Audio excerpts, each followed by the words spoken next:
I think that what you're seeing is, again, he's only playing to the MAGA base. He's not playing to win. He's not playing to reach people who are in the middle and maybe still undecided. This is not going to sway them to vote for Donald Trump. He's coming across largely on Tuesday night as unhinged. And when you're faced with a decision about who to put in the Oval Office, it's not just about that person, but who they're going to put around him. And so for many people who have said, are you better off now than you were 4 years ago and things of that nature? Well, when you think about those first few years during the Trump presidency, maybe you do feel like your life was better then. It was pre-COVID, so maybe you do feel like your life was better then. But I also would caution people to remember who was around him at that time. And largely most of those people who are in his cabinet or in his orbit have neither, left, were fired because they told him no, and he then replaced them with yes men, or are out there saying that he should not be anywhere near the White House. So I think, to only play to one portion of the Republican Party, and especially in such an extreme manner, is not an effective strategy for someone who would actually have wanted to win the White House. It's not helpful to down ballot races either.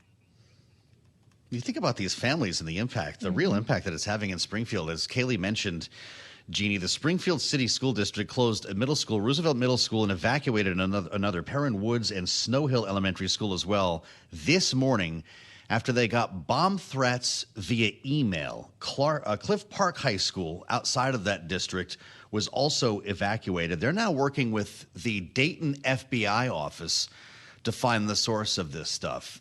There is a very clear and real example here of what the rhetoric can lead to, right?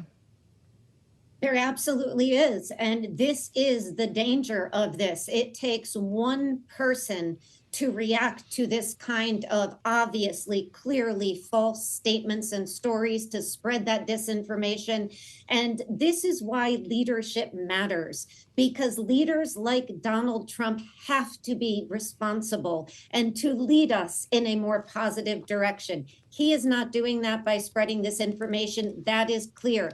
But the reality for Donald Trump is he's seen it be successful in the past. He believes it will be. And as long as he continues to believe that, he is not going to stop. And this is where, to Maura's point, we need other leaders on the Republican side to stand up and say enough is enough. We've seen that from Liz Cheney. We've seen that from Dick Cheney. We've seen it from Mike Pence. We've got to see it from others, including former President George W. Bush, who took a hands-off approach.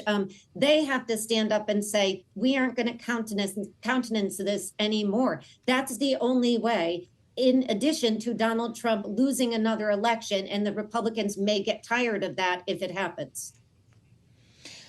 I would point out, Jeannie and Maura, for our audience here on Bloomberg TV and radio, that Donald Trump right now is giving remarks to the press in Los Angeles, California. He's opened them by saying he's here in California with a simple message for the American people. We cannot allow Comrade Kamala Harris and the communist left to do to America what they did to California.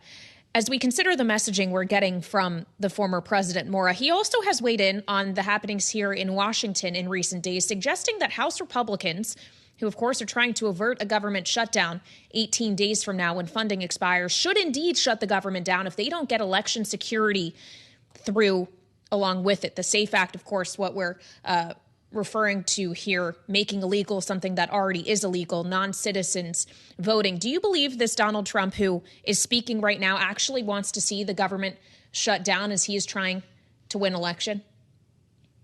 Again, I think it proves my point that he doesn't actually want to win, because everyone in Washington and otherwise would know that a shutdown right before an election is political suicide, quite frankly. It's not something that anyone wants to do. They are down to a matter of weeks before that happens. And to take this stance and take this position of, get everything you want or don't do anything at all is not how Congress works.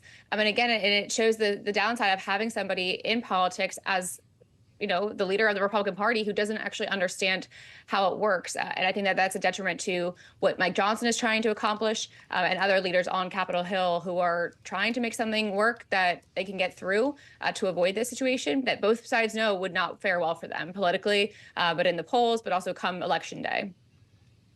Well, Maura, you worked for a speaker long enough to have a better sense of how this stuff works than most people behind the scenes in the House. You don't really think the government shuts down, do you? No, because they're not going to want to risk that potential. Because again, yes, the most of the focus of the media and American people are focused on these two choices, Kamala Harris or Donald Trump. But for Congress, what they're really focused on is, okay, we need to get things done and then go home to our districts and tell them why they should reelect us. And it's really important because Mike Johnson wants to grow his majority, which is very, very, very thin. And Senate Republicans feel as though they have a chance at flipping the Senate. So if they want to accomplish those goals, they actually have to show that they've gotten something done. And, this week they've been focusing on China, but no one's really talking about it. And that's because all the oxygen in the room is constantly being taken by Donald Trump. Not to mention the fundraising dollars are also being taken by Donald Trump. So really, Republicans down ballot have to separate themselves from the former president because he's hurting them in so many ways, from messaging, from fundraising, and just getting things accomplished to actually come out with a victory in November in just a matter of weeks. Yeah.